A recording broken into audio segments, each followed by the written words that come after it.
ko yun. Ano? Makita niyo po yung kapatid ko. Labo lang po yung sabi ko siya. Pero maputi po siya. So, ano ba? Ay, so, subscribe nyo nga po.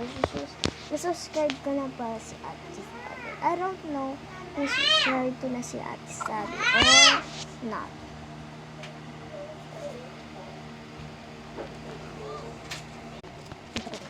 Ano po ba?